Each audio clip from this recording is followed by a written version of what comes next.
Ha llegado el momento de escuchar la palabra de Dios. Un potente mensaje extraído de las Sagradas Escrituras. En la voz del pastor Carlos Hoyos. Señor, mira, acá hay una pregunta interesante. Dice, cuando las personas piden a los ídolos y se supone que estos les responden y hasta hacen milagros, ¿a quién se le atribuye estos sucesos? ¿Se puede decir que entonces el diablo tiene poder? Pablo escribe en la carta a los Corintios y dice que lo que los gentiles sacrifican a los ídolos, a los demonios los sacrifican y no a Dios. Ahora, que si un ídolo puede hacer un milagro, el ídolo como tal no, pero la predisposición del individuo hace que la influencia del mal actúe para hacer más torpe al creyente de los ídolos a fin de que cada día se fomente la idolatría en su vida.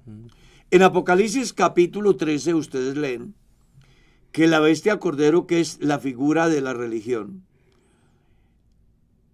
da hálito de vida a una imagen de la bestia política que sufrió herida de muerte y vivió. Y esta, a su vez, manda a matar a todo el que no se someta a sus designios. El apóstol Pablo, escribiendo en la segunda carta a los tesalonicenses, dice que el sistema satánico hará prodigios, maravillas, milagros.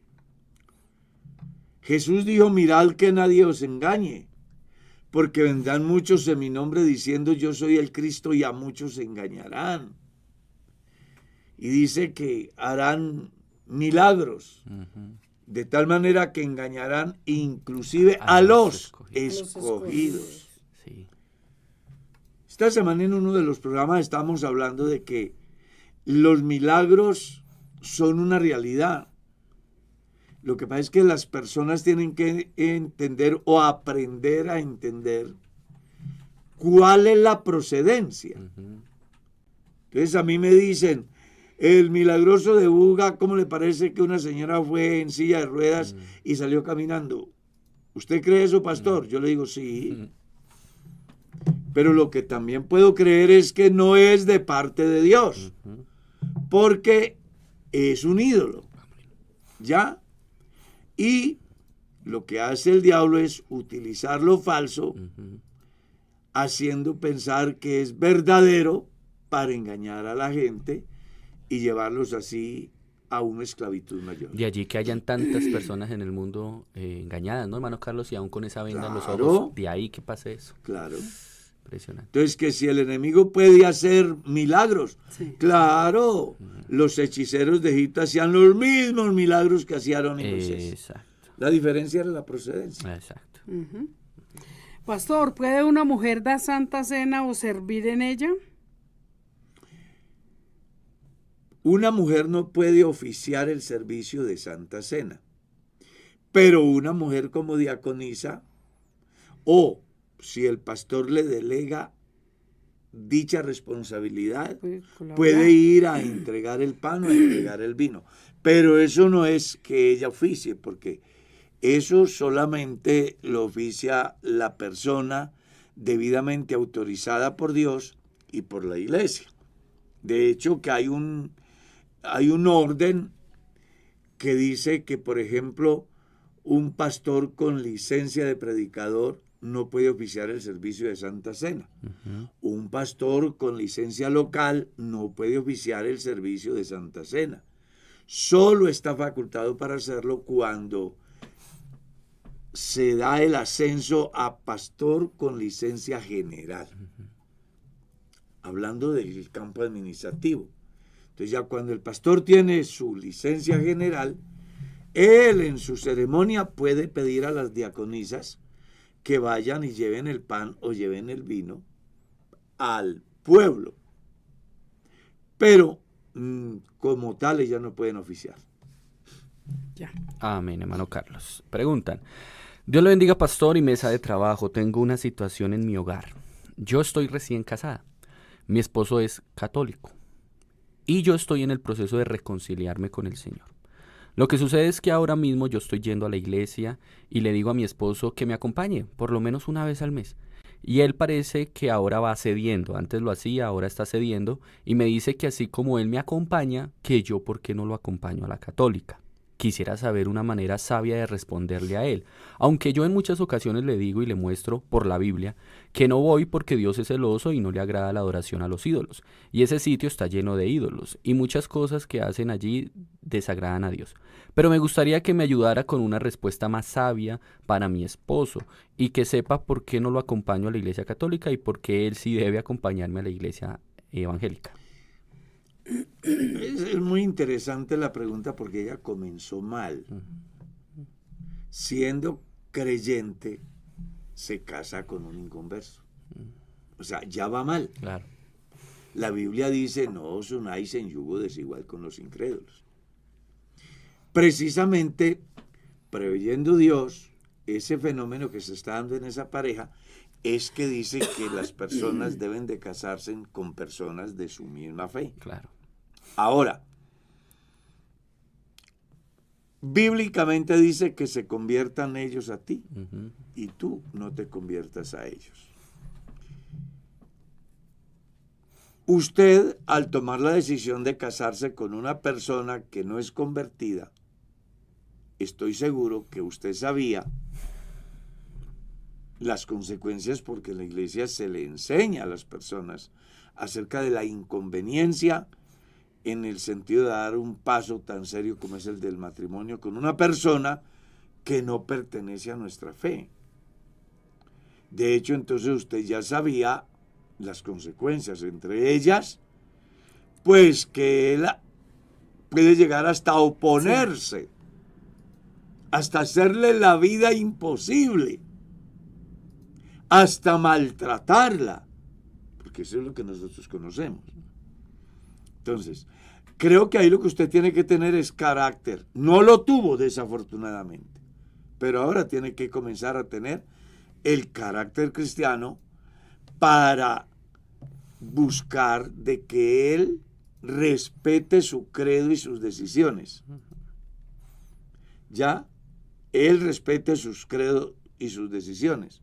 Con relación a que, ¿cómo le puedo responder? Bueno, simplemente decirle, vea, fulano, yo lo amo, por eso me casé con usted, pero quiero pedirle un favor, y es que ni me insinúe que vaya a su comunidad, porque dentro de mis valores no está el cambiar de rumbo, ni siquiera por novelería.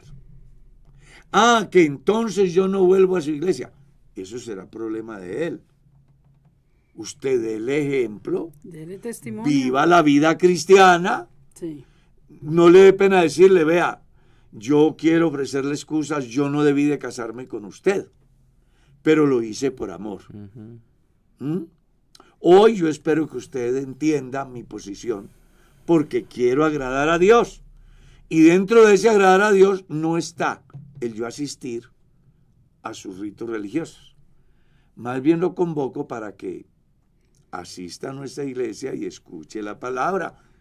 Le recomiendo que invite a su pastor a un almuerzo, a una charla en casa, a unas onces, donde él esté y abran un diálogo donde la persona pueda ser evangelizada por la palabra, y usted esperen los favores y misericordias de Dios para que Dios trate con él y al final él termine convirtiéndose al evangelio, y no usted avalando la idolatría, el paganismo, la mentira.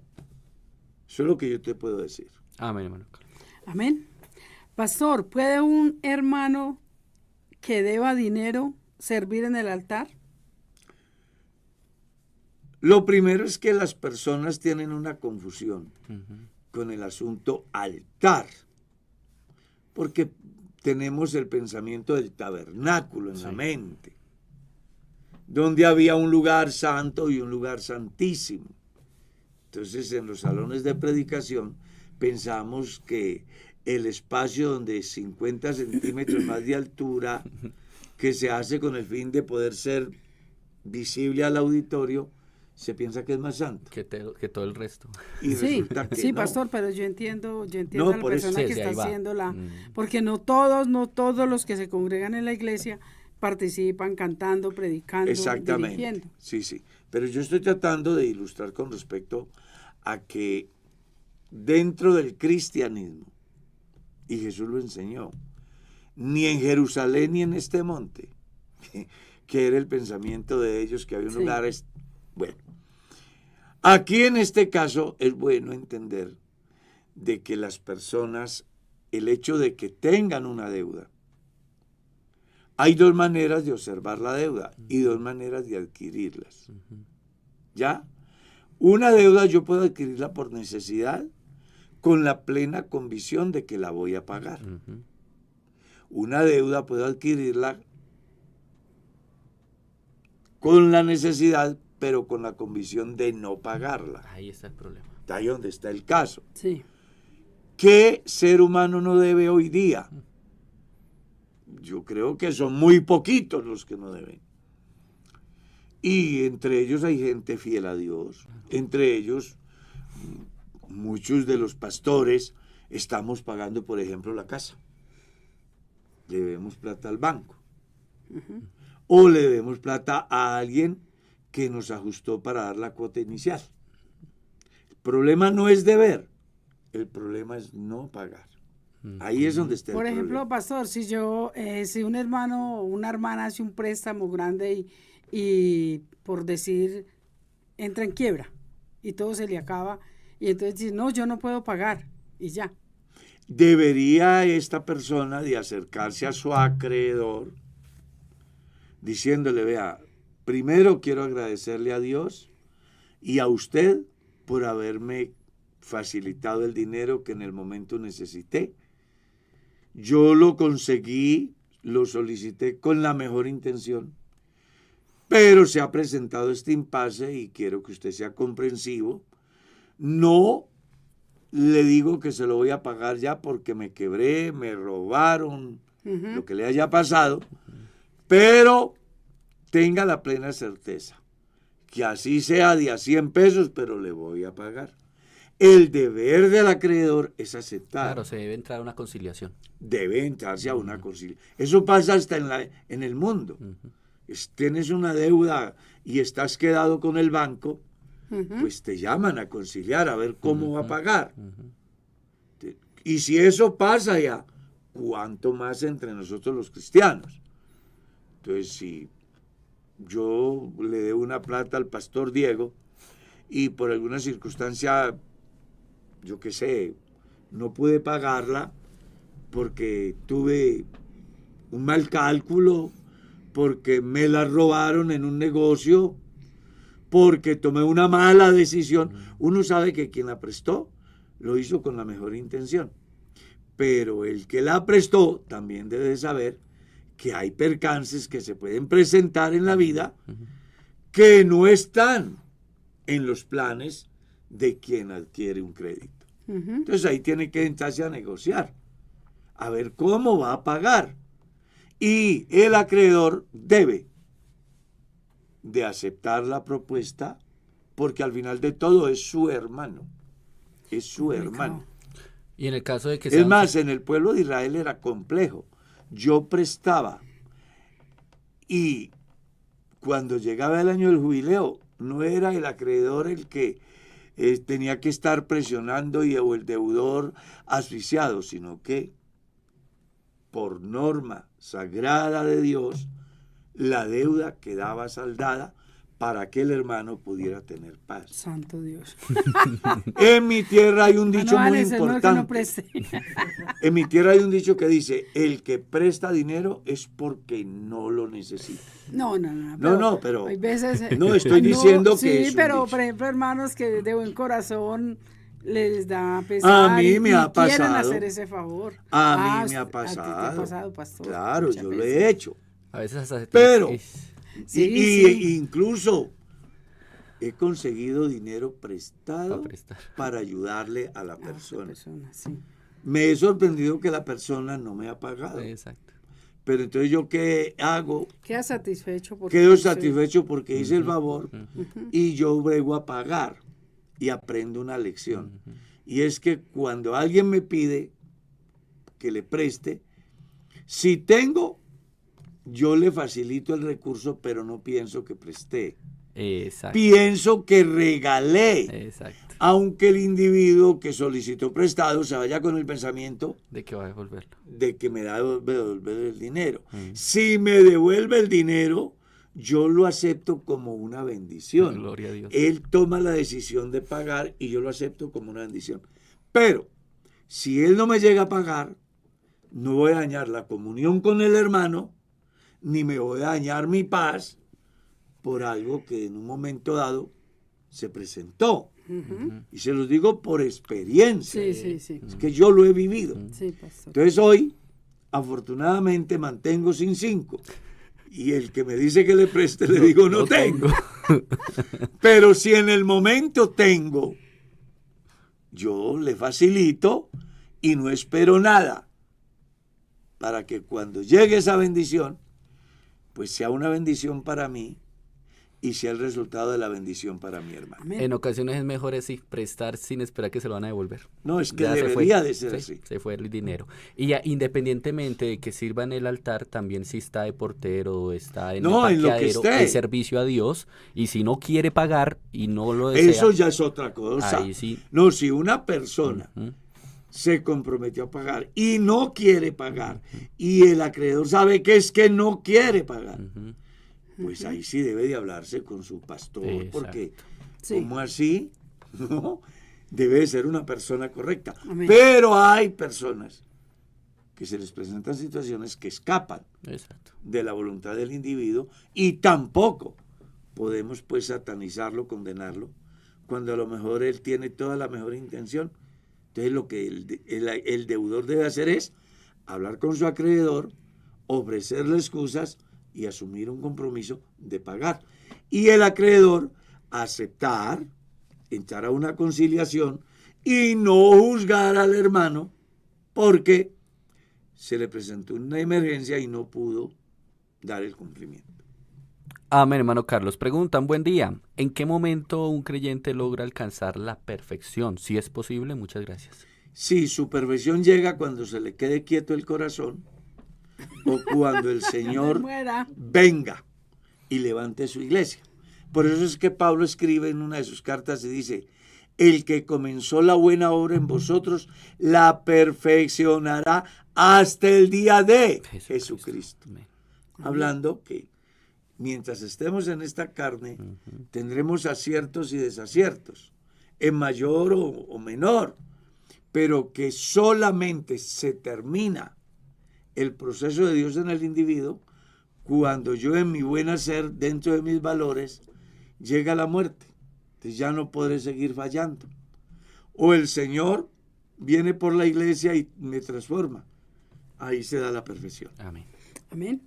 Pastor, ¿puedo regalarle a mis 2 hijas pequeñas collar para el cuello?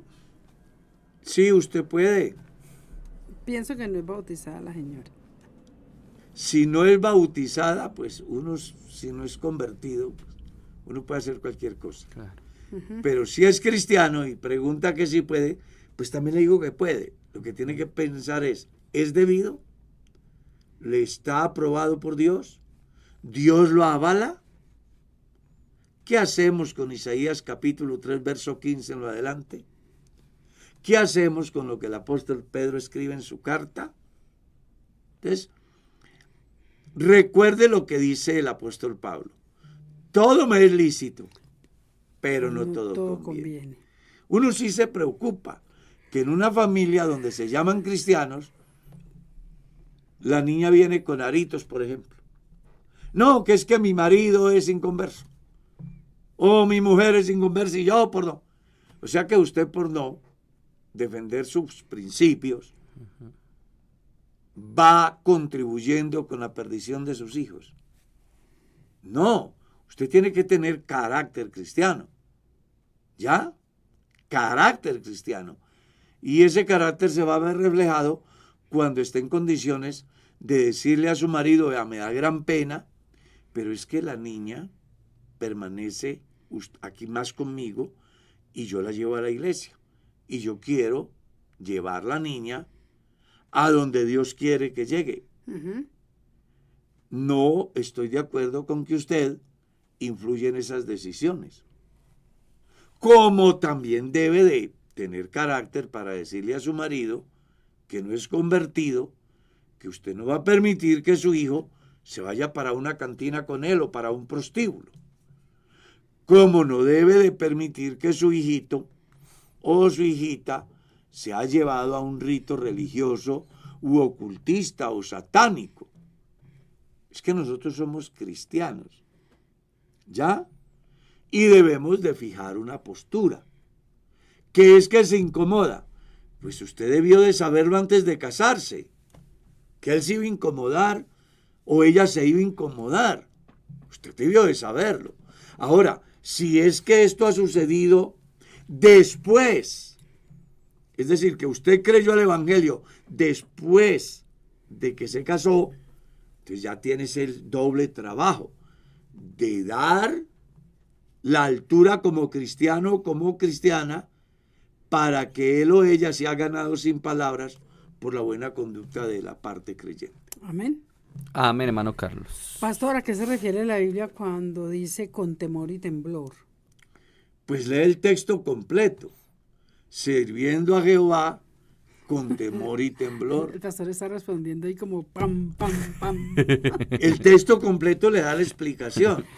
Yo debo de hacer las cosas para Dios con temor, no de miedo, Exacto. sino Sí, de sí. reverencia, Sí. de respeto, de reconocimiento, de gratitud, de admiración. ¿Ya? Él es tan grande, Él es tan bueno, Él es tan santo, Él es tan misericordioso, que yo guardo un profundo respeto cuando estoy frente a su servicio. Cuando hablo de temblor, pues es apenas lo normal.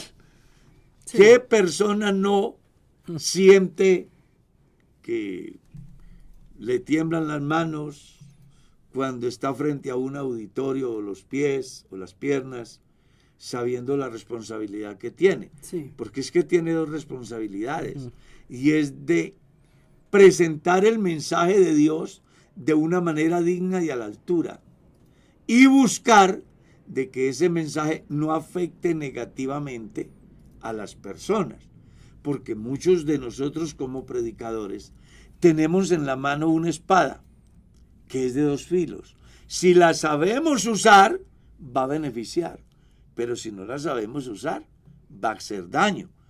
Pablo escribe a Timoteo y le dice que uses bien la palabra de verdad, Amén.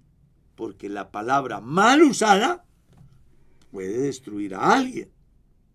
La palabra mal leída puede afectar inclusive al individuo. Ujú. Un tipo se ha levantado en la mañana con la firme decisión de suicidarse y dice, venga, ¿qué dirá Dios en la Biblia hoy?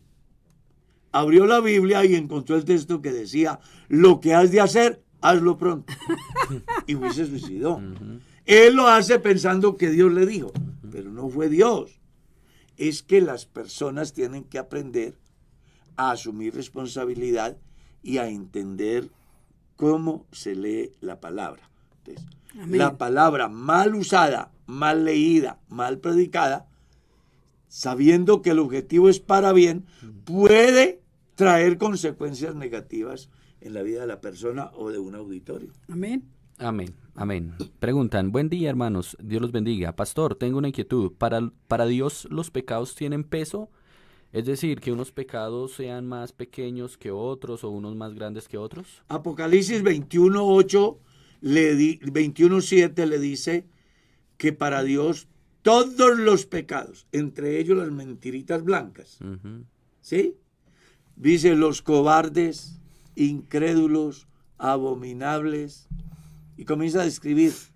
Incluye entre esos todos los mentirosos. Dice, y todos los mentirosos. Y todos.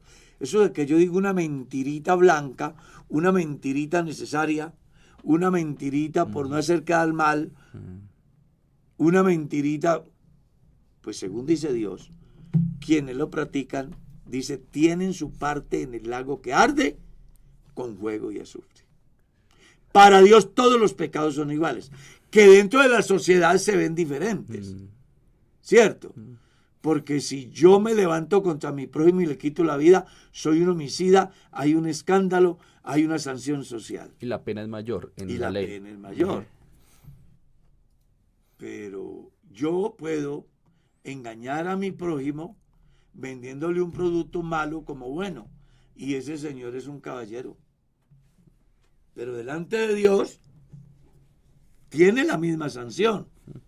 Porque los que clasifican los pecados son los hombres desde la visión de la tradición.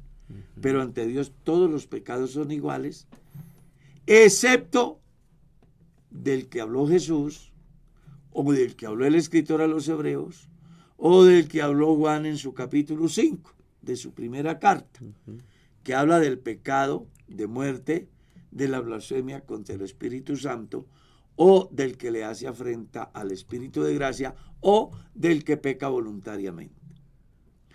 Que cuando uno mira esto que estoy diciendo, tiene una razón, y es que cuando yo me acostumbro a pecar, viene la muerte o viene el Señor y me encuentra en esa práctica, y aunque hubiese tenido posibilidad de perdón, no la hay. ¿Por qué? Porque me acostumbré a vivir en esa condición. Pero el pecado cualquiera que sea, si el hombre viene a Dios arrepentido de verdad y le da un giro de 180 grados a su vida, Dios le perdona. Amén. Amén. Soy esposa de pastor. Han llegado a buscar a mi esposo para ir a orar por alguien. Yo estoy sola y he dicho que no iré, que a la noche le diré a los diáconos. Pastor, ¿hice mal? Hizo muy bien. Felicitaciones. Y si un creyente llega a que usted le dé consejería, dígale que usted no es el pastor, que espere que el pastor venga. Que es urgente, lamento, no puedo. Ese debe ser el comportamiento de la esposa del pastor cuando se trata de consejería, como el comportamiento del pastor frente a una mujer que pide consejería. No debe de hacerlo solo. Él no tiene intención mala, a lo mejor ella tampoco, pero siempre el pastor va a perder, porque yo he dicho ya alguna vez acá que el trabajo más serio del pastor no es predicar el sermón del domingo. El trabajo más serio del pastor es la consejería, porque es una autoridad y la gente está dispuesta a hacer lo que el pastor diga. Eso va por un lado. Dos, por eso el pastor no debe de decir qué hace la persona, sino darle opciones para que la persona tome sus propias decisiones. Cuando hablo de que el pastor, porque aunque la pregunta fue relacionada a la esposa del pastor, pues me da pie para... Claro. Porque puede haber pastores que tienen problemas y queremos minimizarlos, evitarlos. Entonces una dama me dice a mí como pastor, pastor, necesito urgentemente hablar con usted a solas. Venga, pero ¿qué tiene que hablar una mujer conmigo a solas que no pueda estar mi esposa? O que no pueda haber un aglomerado de hermanos en la iglesia, por ejemplo. ¿Por qué tiene que ser a solas? En mi caso de pastor, yo debo de medir consecuencias. Claro. Porque me voy a visitarla a solas y no sé cuál sea la intención de la dama. Dos, no sé qué va a pensar el vecino al ver que el pastor entra a visitar a la señora de su amigo cuando él no está. Es que no debería hacerlo. Tres, no sé qué pensará el marido de la señora si me encuentra a mí solo con su mujer. Cuatro, no sé qué temática se maneje y de pronto resulta involucrado sentimentalmente. 5, no sé la intención de la dama y al ver mi negativa diga que yo la acoso.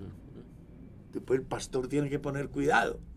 Es que esto es más serio de lo que la gente piensa. Y de igual forma le pasa a la mujer del pastor. Si un varón llega a pedir consejería o le pide que vaya a orar a determinado lugar, ella no es el pastor. Ella debe decirle a sus hermanos pues que va a orar por las necesidades de su casa. ¿Ves? Que cuando llegue el pastor, pues simplemente lo va a informar para que asuma la responsabilidad que tiene frente a ese caso que se ha dado en la iglesia. Amén, hermano Carlos. Mire esta pregunta. En síntesis, estuvo muy bien lo que Estuvo ella bien hizo. hecho. Pastor, ¿es correcto que un cristiano compre una póliza de vida? Un seguro de vida. Sí, claro. Yo pago seguro de vida. Viuda sin plata, nadie se le apunta.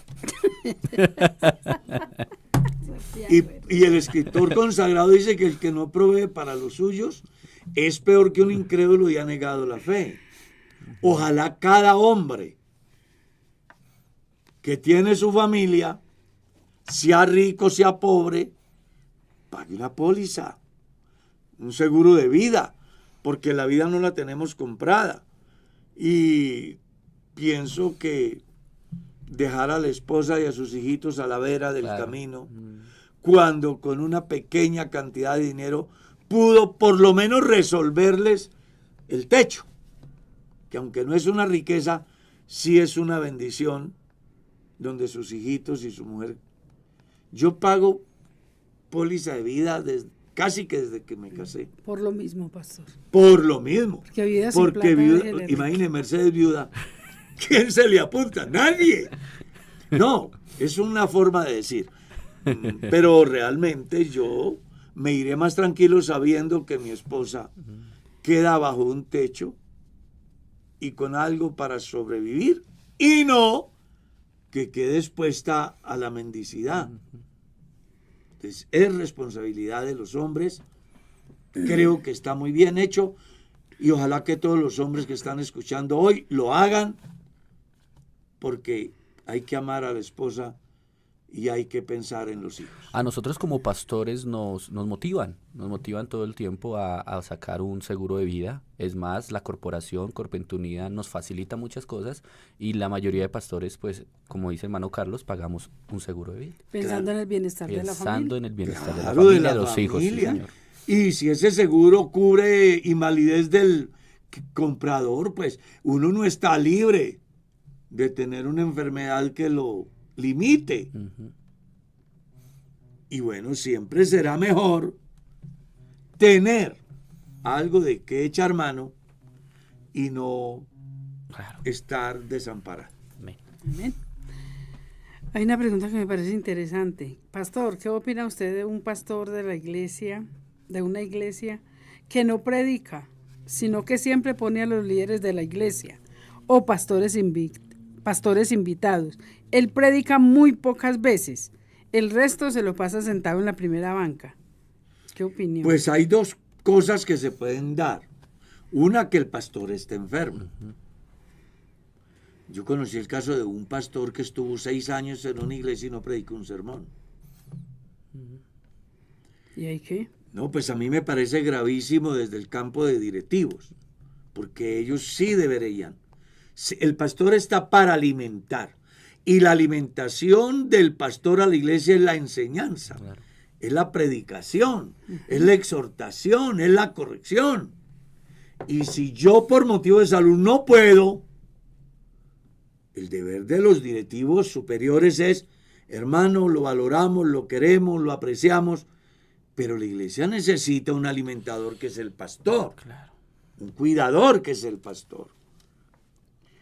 Buscar la forma de que él entienda eso. Y buscar la manera de generar conciencia en la familia del pastor, haciéndoles conscientes de que el pastor no está en condiciones. Tuvo un tiempo lúcido, productivo, debió de aprovecharlo. Pero si ya no puedo, pues yo debo de aceptar que no puedo. Y si el pastor no está consciente de que no puede, con mayores veras, la familia debe de ayudar para que se dé esa transición y no se perjudique al pastor ni se perjudique a la iglesia. 2, si es que el pastor no tiene que predicar, porque también se da. Yo conocí un pastor que me lo dijo a mí, pastor, yo solo tengo sermón para 2 años. Entonces, cada 2 años lo tenían que trasladar. Entonces ya eso es otra cosa. Ahí va a jugar un papel muy importante el llamamiento. Claro. Yo escuché a otro que dijo que ya no sabía qué predicar. Por ejemplo. Entonces es muy complicado. Ahora, ese que dice, yo ya no encuentro qué predicar, yo lo considero, porque a mí también me pasa. A mí, no, es verdad. Al pastor Carlos le tapan la boca y le sale el letrero. No. Una vez en reunión en el Tribunal Eclesiástico, el presidente está diciendo que oremos por nuestras necesidades, por nuestras peticiones. Y yo les dije, yo quiero que oren por mí para que Dios me dé palabra para predicar. Y se pusieron a reír. Nosotros también. A mí me ha pasado de estar todo un día pensando qué voy a predicar. Y no encuentro qué predicar. Y no es porque no haya, sino porque nosotros los seres humanos tenemos limitantes.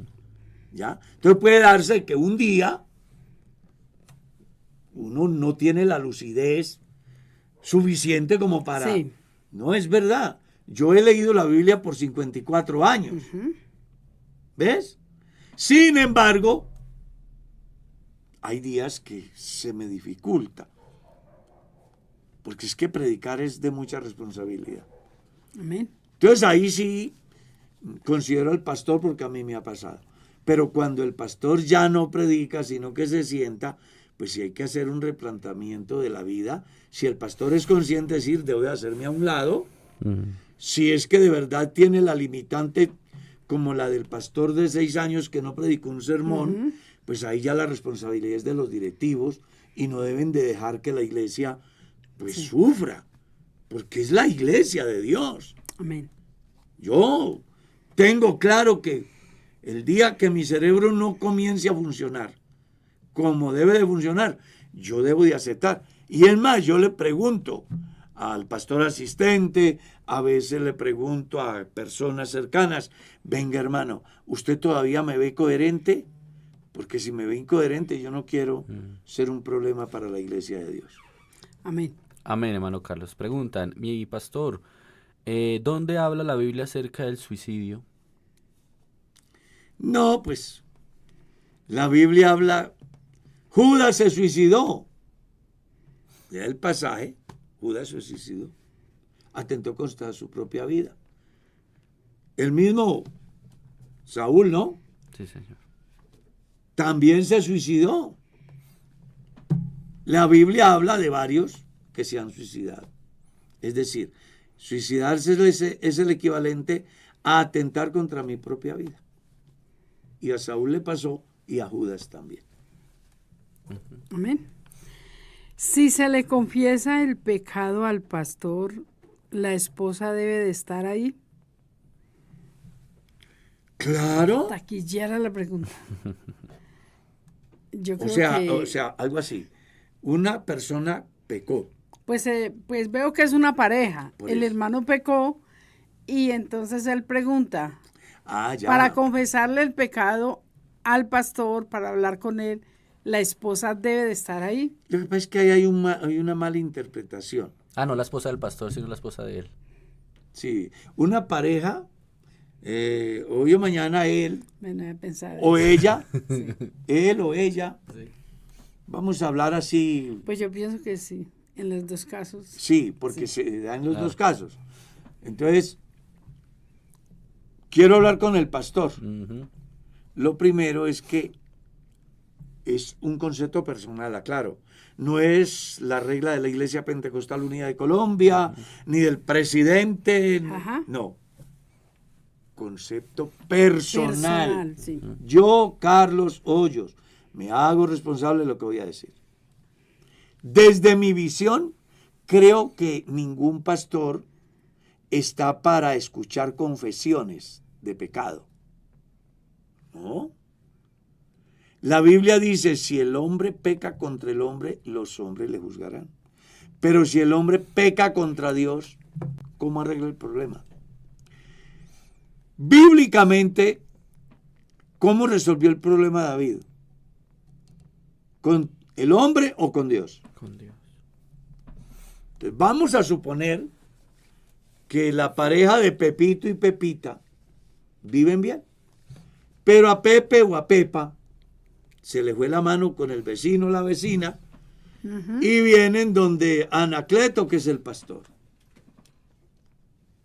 El hombre se siente mal, pues creo que el deber sería decirle, hermano, ruego que ore por mí para que Dios me restaure mi vida espiritual, yo pueda tener paz. Le he fallado a Dios. Creo que no tiene necesidad de comenzar a decir esto y esto y esto y esto. Y el pastor debe de respetar la privacidad de esa persona.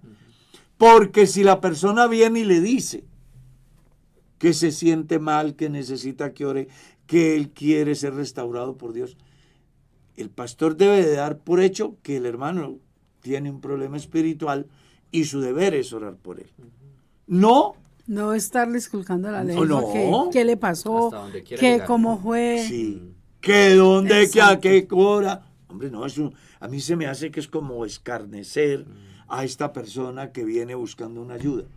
Sí, es cierto. No. El creyente Venga. debe.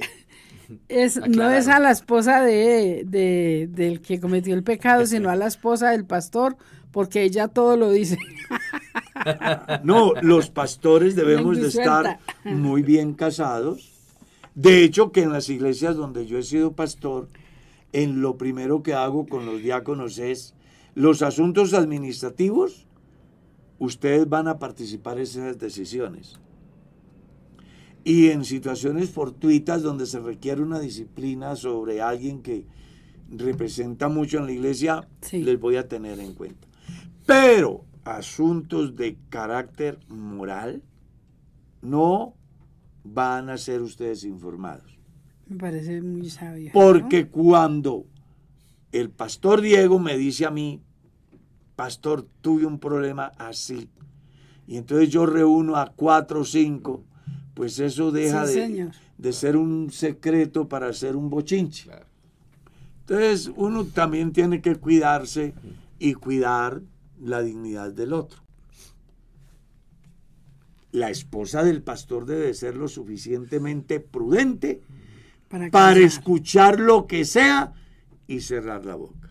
Si el pastor sabe que su mujer es lengua y larga, que mueve mucho, la sin hueso, pues busque hacerse de la compañía de una diaconisa prudente, seria, para que puedan dar una consejería apropiada. Si es una mujer. Si es una mujer. Sí, es una Porque si es un hombre, pues No. el pastor lo atiende solo. Claro. Sí, señor. Está bien. Mire este caso, hermano Carlos. Dice así: Dios le bendiga grandemente, pastor. Yo cuando era inconversa, mi esposo me pidió el divorcio porque quería irse del país con otra mujer. Yo acepté. Y se introdujo la demanda, pues habían hijos pequeños y por esa causa el divorcio se hacía efectivo en 1 año. Pero él se fue antes. Cuando salió el divorcio y teníamos que firmarlo, pues él no estaba. Y su mamá le dijo a su hermano, a su otro hijo de sangre, que firmara por él. Y así fuimos a la notaría y se hizo, engañando a las autoridades. Mi inquietud es, ¿estoy divorciada ante los ojos de Dios? Pues su conciencia le dice que se divorció. Ante Dios está divorciada. Lo que pasa es que ella hizo un procedimiento, pues claro, sin Dios vivía y como vivía sin Dios así actuó. Uh-huh. Tal vez de pronto ella esté haciendo la pregunta con otro sentido. Uh-huh. El hombre ha vuelto Y entonces, como ha llegado con otro pensamiento, cree que puede volver a convivir con él. Y no puede, porque No. hay un Claro, divorcio. ya están los papeles hechos. Ella ya aceptó. Sí, sí. Entonces, si ella, perdonen la palabra que voy a decir aquí, se acuesta con el tipo, va a cometer adulterio. Claro. Sí. Listo. Pastor, usted dijo que el predicar es un deber. Yo no soy capaz de hacerlo. Dígame, por favor, qué debo hacer. Usted predica con la vida, con su testimonio, a través del discurso, de compartirle a alguien un testimonio de una vivencia que usted tuvo con Dios. La gente debe de aprender a comprender que la predicación del Evangelio no es solamente el discurso frente a un auditorio. Yo predico el Evangelio cuando le digo a mi vecino, ¿cómo le parece que estaba enfermo y oraron por mí y Jesucristo me sanó? Amén. Yo predico el Evangelio cuando mi vida deja una huella en las personas que me conocen, una huella positiva que digan, es una excelente persona, es un buen cristiano, es una persona que no le hace mal a nadie. Que la gente vea en esa persona el evangelio. Exactamente. Porque uno Hay escucha muchos muchos que hablan testimonios, sí. y no viven. A nosotros nos han dicho, necesitamos niñas de su iglesia, porque esas mujeres sí son cristianas y no le van a robar a uno el marido, porque la O que, las no cosas. la que no se le roba a uno el marido se le roba las joyas. Sí, a mí me han Sí. llamado para decirme así. Sí. Entonces, predique el Evangelio con su testimonio. Amén. Mano Amén. Carlos, mire esta pregunta. Pastor, ¿me podría explicar su postura con respecto a segunda carta a los Corintios, capítulo 12, versos 2 al 5? Quisiera saber de quién posiblemente se habla en este versículo. ¿Habla de sí mismo el escritor o habla de otra persona? En donde, capítulo 12 ¿De qué? de la segunda carta a los Corintios, en donde Pablo habla de su aguijón en la carne Ah, ya. y dice, conozco a un hombre en Cristo Sí. que hace 14 años, Sí, Entonces, sí. De pregunta- tal hombre me gozaré. o sea, dice si está hablando de sí mismo o de otro. Está hablando de sí mismo. Amén. Ya. Ya. Sí. Bueno, alguien ha hecho esta pregunta, Sí, sí. ya está preocupado porque no le van a responder. Hermano, ¿qué recomendación da usted para un noviazgo cristiano? ¿Cómo saber llevar una buena relación si es a distancia, en un mismo distrito, pero en diferente congregación? Y que el fin sea el matrimonio. Bueno, si tienes un novio o una novia a la distancia, lo primero que usted debe considerar es hablar con el pastor de esa personita. ¿Qué tal es su vida? ¿Qué tal es su testimonio? ¿Ya? Porque muchos falsos, llamándose en cristianos en otras congregaciones, buscan hacer daño en otras congregaciones. Entonces, el conducto regular es el pastor. ¿Sí? Sí. El pastor. A mí, por ejemplo, me ha llamado la atención que pastores de otras ciudades me han llamado para decirme, pastor, ¿usted conoce a fulano de tal? Sí, señor. O a fulana de tal, sí, señor. ¿Qué tal es él? ¿Qué tal es ella? Yo doy. Si es un buen hermano, es un excelente hombre, trabajador, buen cristiano, un hombre de fe, un hombre de vida devocional. Si no lo es, pues también digo. ¿Será que sí dice el pastor? Ah, no. Un día un creyente me pide una carta para que le solucionen un problema. Y yo le dije, claro, yo le doy la carta, pero voy a decir lo que usted es. Mire, si quiere que diga que le dé la carta, yo la voy a hacer conforme a lo que usted es. Sí, hágala, se la hice. Y el problema le quedó solucionado definitivamente porque se dieron cuenta que era un mal cristiano. Entonces aquí es muy importante que el pastor que pastorea a una niña de la iglesia, buena niña, o pastorea a un buen muchacho y se da cuenta que está pretendiendo a alguien de otra ciudad, pues como pastor llame y pregunte qué tal es. No sea que el lobo entre y destruya la oveja. Amén. Dieguito. Mire esa pregunta, pastor, Dios lo bendiga. ¿Es correcto que mi pastor mire películas en el cine y la película se trata de una persona que venga a su familia y que hay muchas muertes?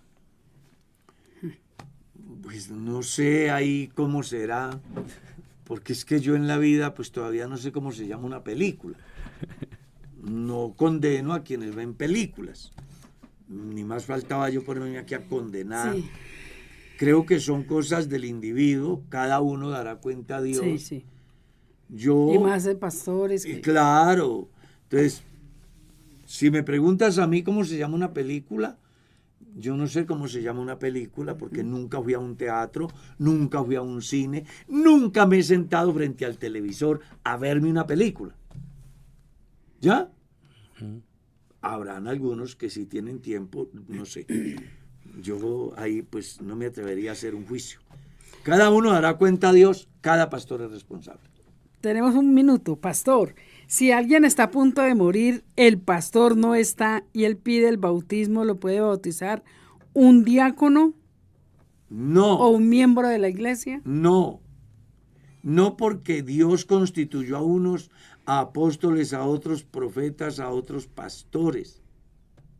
Dios tiene un grupo predeterminado para ejercer un ministerio en el cual se da el oficio del bautismo, el servicio del bautismo. Entonces, Y en ese entonces caso- si se muere esa persona, ¿qué? Pues ahí, como dijo una amiga de los colombianos, de malas. No, por- pero ¿qué debe hacer, pastor? ¿Qué No. debe hacer? Bueno, por ejemplo, no, una por persona eso. está a punto de morir y Sí, está pero- pidiendo el bautismo. Lo que pasa es que tuvo Buscar toda la una vida. forma No, de es que- encontrar un pastor, llevarlo o Por traer eso, el pastor. Por eso. Déjeme Pero le como explico. dices, qué mala. Claro, estamos manejando los extremos. Sí. Entonces, a ver, si la persona está a punto de morir, es muy posible que ni conciencia tenga. Sí. Entonces, ¿para qué se va a bautizar una persona que no es consciente? De lo que hace. Ujú. 2, tuvo toda la vida. ¿Por qué ahora se le ocurre? 3, si el pastor es muy sentimental, o los creyentes son muy sentimentales, y no está el pastor, deben de llamar al pastor para que el pastor busque un pastor cercano y se apersone y lo faculte para bautizarlo o no bautizarlo. Porque yo puedo delegarle al pastor Diego que bautice una persona. Pero si él llega aquí y encuentra que esa persona no oye, ni ve, ni entiende, Claro. pues él debe tener el carácter suficiente para decir, Claro. hermano, no lo bautizo porque el bautismo es para personas conscientes. Ujú. Independientemente de que yo le haya dado el aval. Él debe tener el carácter. Porque es que no se trata de mojar a una persona. El problema es que muchas veces nos dejamos llevar de las familias. Y por quedar bien con la familia, pues hacemos algo que es falso, que no le va a servir al individuo. Y el bautismo debe servirle no a la familia, sino al que se va a morir. Sí. Y si el que se va a morir no está consciente, Sí, pastor, sucede muchas veces, Pero nosotros somos claro. testigos, que la familia en su afán de que el familiar se va a ir, mamá, papá, Sea o, salvo. entonces aquí quieren tuve. bautizarlo. vea, pastor, y Merceditas y audiencia, un día me llaman a mí, una pareja tiene un problema, Sí, les digo qué deben de hacer, y los motivo para que vengan y se bautice la persona. Ellos viven en unión libre, viene con un problema de cáncer, y usted sabe que cuando a uno le da cáncer, hermano, solo un milagro. solo un milagro de Dios. Solo un milagro. Lo de que Dios. se haga de ahí para es tortura, ya. Sí. Respeto a la ciencia médica además. Pero solo un milagro de Dios. Sí, Oye, viene y está 6 meses sabiendo dónde está la iglesia, sabiendo que tiene la oportunidad de ser salvo. No está en condiciones de renunciar a él, porque entre comillas lo ama tanto que Él no se casa, ella no se casa, pero quiere ser salvo. Y no hacen lo que tienen que hacer. 6 meses después me llaman desde el hospital, que si puede venir aquí al hospital a bautizar a Julaneta. Pues voy a ver si puedo. No dejan en el hospital porque no está la logística para hacerlo.